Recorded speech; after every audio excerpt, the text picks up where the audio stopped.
Hey, what's going on? This is Fred. Wanted to do a video for you guys. Because of the whole new thing that I'm doing with the financial coaching and everything, I kind of wanted to give you guys an idea of exactly how it's going to work, right? So, the first thing that I want you guys to take note of is what's most important, right? A lot of times people are coming to me for credit repair. I've been in the industry for so long that I'm just, it's basically what I'm known for, right? So, I want you guys to take a step back, right? So that way you can move forward into 2023 and going forward with a new perspective in mind. I don't want you guys thinking about credit as much as what I really want you to think about, which is the underlying issue, and that's budgeting, right? Because when it comes to your finances, if you don't budget properly, you're going to overspend, and that's what we're trying to avoid. So when you come to me as a client, what we're going to do is the first thing we're going to talk about and start working on is putting together your budget.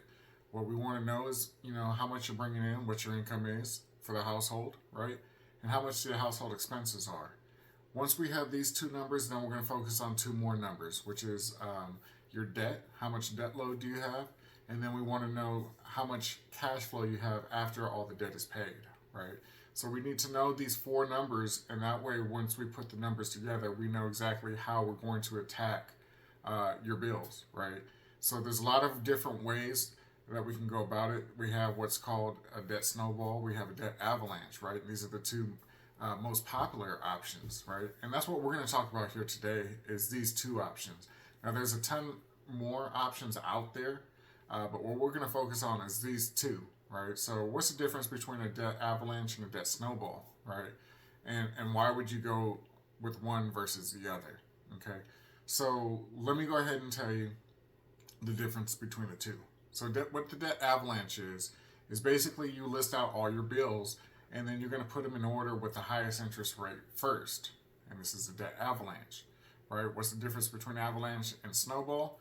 Well, avalanche, you put the highest interest rate first and you're going to start paying down on those. With the debt snowball, what you're going to do is you're going to list it in order from lowest balance at the top and then the highest balance at the bottom, right? And you're going to go down. So what we want to do is we want to start thinking about these things as far as like what's going to be better for you, right? And the answer kind of depends. Sometimes people want to see that instant gratification. So what we might do is we might recommend you go with the snowball.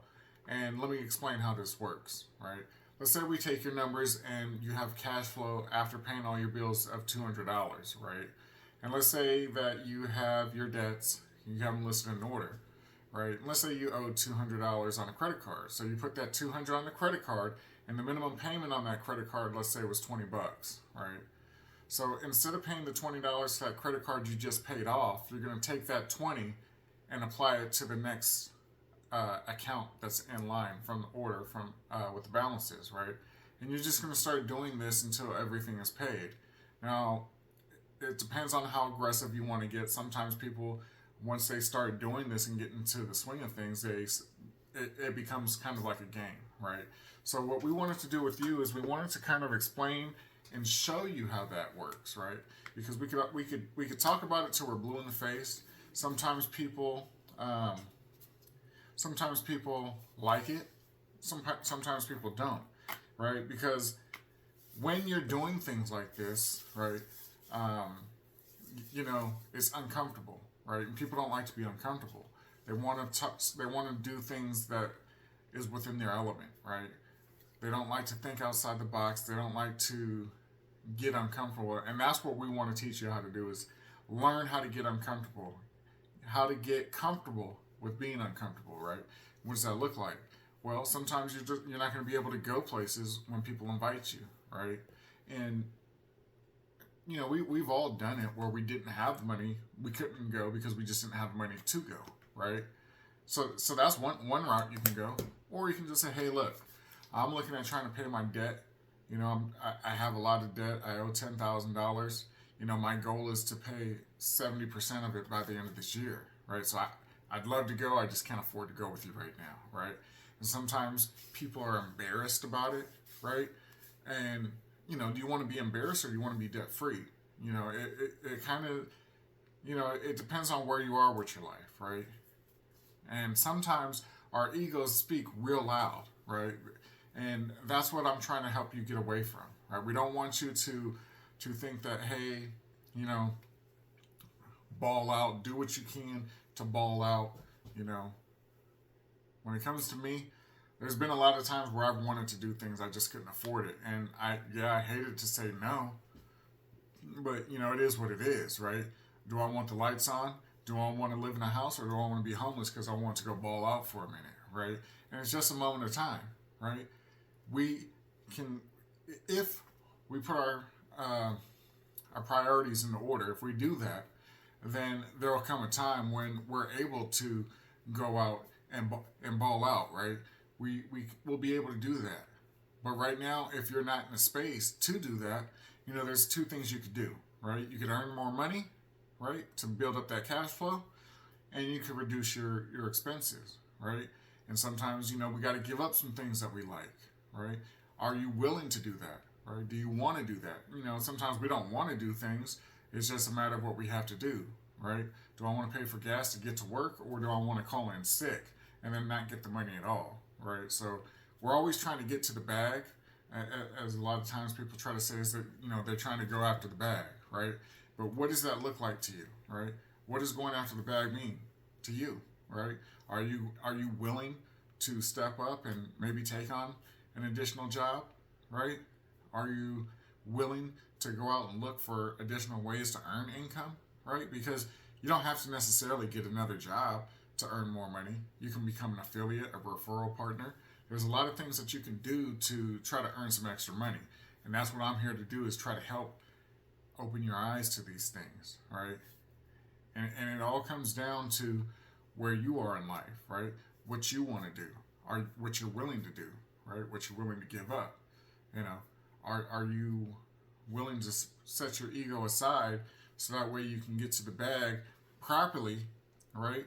Where you're able to take your extra money and just start going after your debt, just chopping it down, right? I remember a few years back when I first started doing this. Well, it was a while back now, but I had a student loan that I wasn't paying. I hadn't paid for over 20 years, right? I graduated back in like the 90s, right? Mid 90s, 96. February 96, I graduated from vocational school. Had an $8,000 loan. The loan was up to over 20-something thousand, right? So it nearly tripled, right? And what was I supposed to do, right? All I kept doing was putting the loan on deferment, but I was never paying on it. So what I did is I said, man, you know what? Right now I'm on a mission, right? I'm going to put everything I got towards this bill, right? And I had two loans, right? And they were 20-something thousand for the both of them, right? So what I did was I just started everything extra I got, I was putting it on that bill. Boom, boom, boom, month in, month out, right? If I got some extra money, right? If I earned $300, put it on there, right? 2 days more go by, I got another $500, put it on there, right? And I kept doing this, and then I finally paid it off. And when I say it felt good, when you have a loan that is that old, things when they feel good, that right there, it felt real good, right? So then, you know, I started doing it with my credit cards. Bam, paid one off. Bam, paid two off. I said, you know what, let me go ahead and I think it'll be better if I paid my car off, right? Because I got these big car payments. If I put that big chunk of money for my car payment on top of what I'm putting towards my student loan, I'm going to pay that off real quick. So I took my 6-year loan on my car payment, and I paid that off in 3 years, right? It's exactly 3 years I paid that off. And just to get the pink slip in the mail, that felt real good, right? And, you know, there came a point in time when I was like, man, I'm doing these things, right? But what happens sometimes in life is, you know, we get excited about things, right? And, you know, my credit, it was really good. I had lots of credit cards, right? I had big limits, low balances, and like everybody else, I started spending little by little. I would spend a little bit here, a little bit there, pay for dinner here, buy something here, gifts for the wife, shoes for the wife, stuff for the kids. Christmas time comes, right? And before you know it, all these bills started racking up again, right? So now, we're at that place, that point in time where, hey, it's time to rein things in, right? And I got nearly $300,000 in credit limits, and my balances on all those are about 50,000-60,000, right? Which is still low, but it's still a lot of money, right? So now I'm in that mode again. Let's go ahead and start attacking these things. Let's go ahead and put our budget together, right? When I say putting a budget together, it's good to know your numbers, right? You always want to know where you stand, where your numbers are, so that way you're going to be able to best address what you have going on, right? Do you have a lot of debt, right?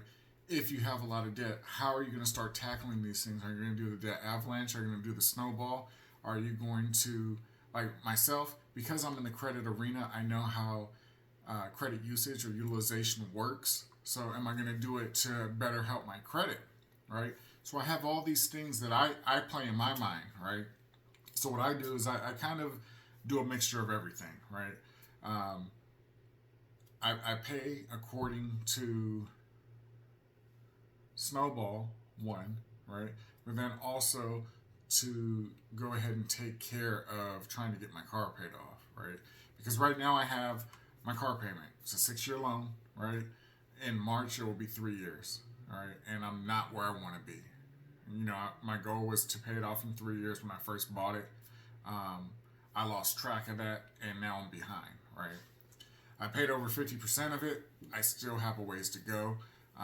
It's going to be I'm not going to finish paying the car off till the end of this year, right? So it'll be just under 4 years that I pay off my 6-year loan, right? But then what I'll do is I'll take those monies that I pay for my car payment, and I'm going to apply it to the next debt on my list, right? And it just depends upon how I'm going to go down my list. I'm not sure at this point. All I know is right now, everything extra that I'm getting, I'm paying on my car because I want to pay that off, right? I want to get that pink slip. I want to go ahead and hang on to the car and start paying something off with that money, right? Because that's over $400. It's about $415 a month, something like that.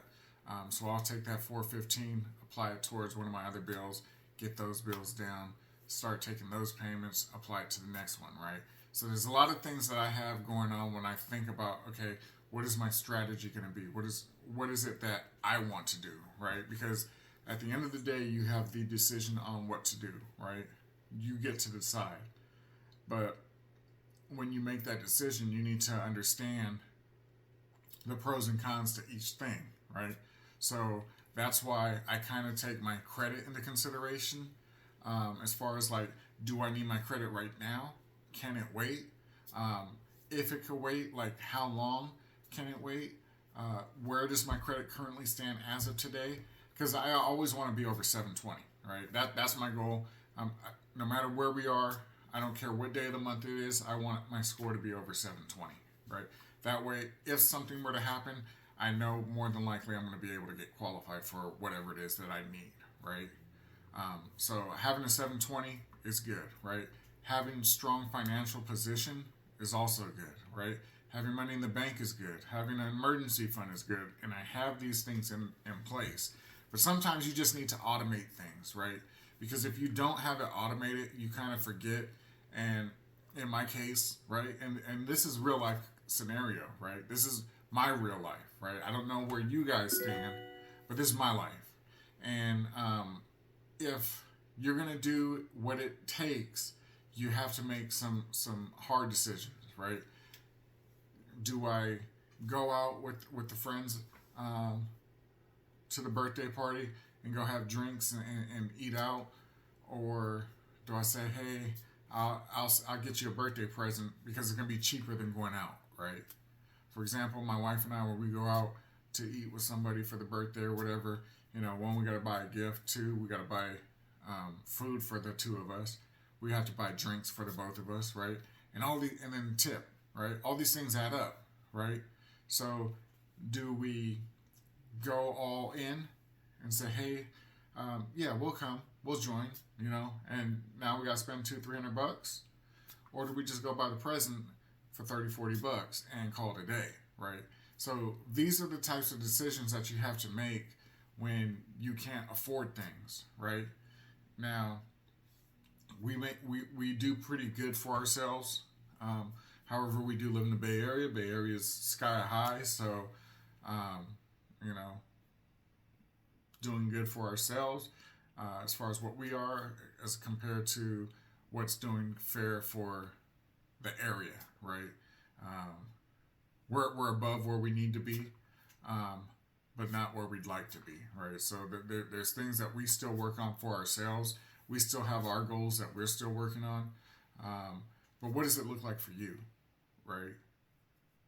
And this is a serious question. This is questions that I asked all my clients because I kind of want to get into a headspace of where you guys are. I kind of want to understand where you guys stand, right?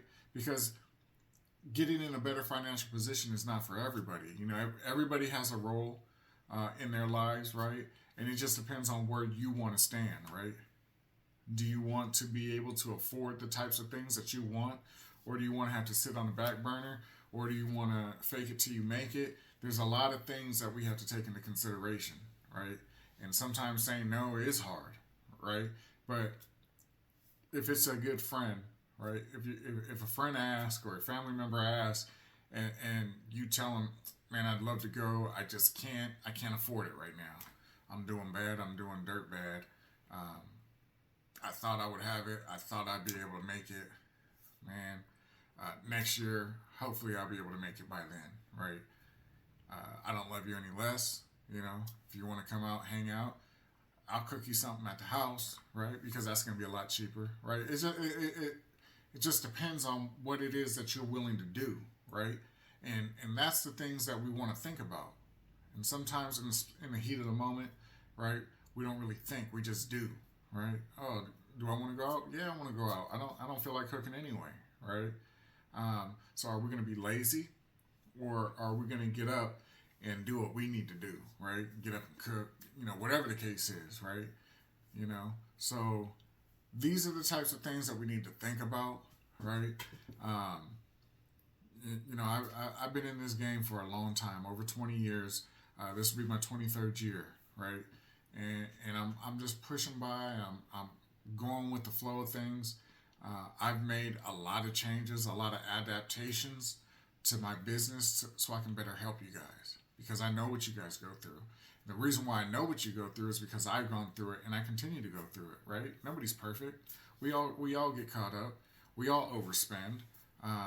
We all do things that we financially should say no to, but we do it anyway, right? Just because we want to feel cool or look the part or whatever, right?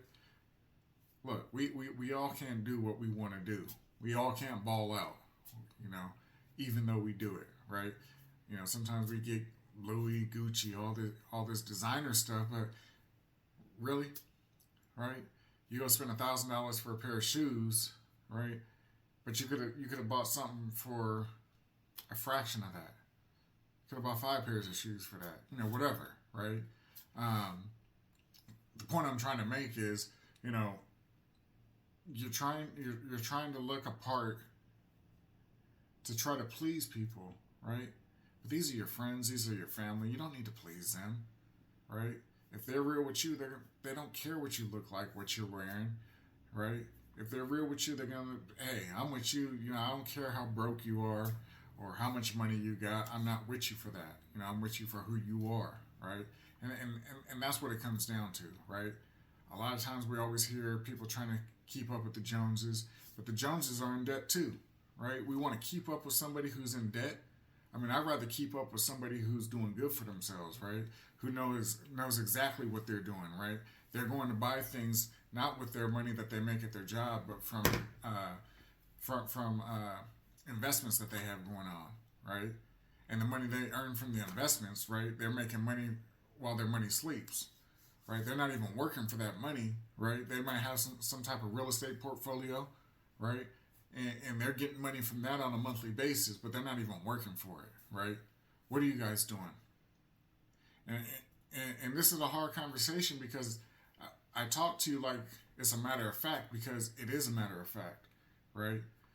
we know what we can afford and what we can't afford, but we still do these things, whether we can afford it or not, right? Sometimes we'll go ahead and spend the PG&E money, right? We'll go spend that water bill money, that garbage money, right? To go out for lunch with some coworkers. So, I just wanted to make a video real quick just to kind of let you know what was on my mind. I was thinking about some things. Wanted you guys to start thinking about some things. So, if this is something that you feel you could benefit from, I'd love to talk more, just to at least get you guided in the right direction. So, like I said, if you think it might work for you, I'd love to talk. Love to give you some of my insight, right? Love to hear what your numbers are, income, expenses, your debt, and how much cash flow you have, and if you have cash flow at all, right? Because a lot of times most people don't have cash flow, right? They're in the red, they're in the negative. So if that's you, love to talk, love to give you some ideas, some tips and tricks that could possibly help your situation. So with that being said, thanks for watching. Appreciate you as always.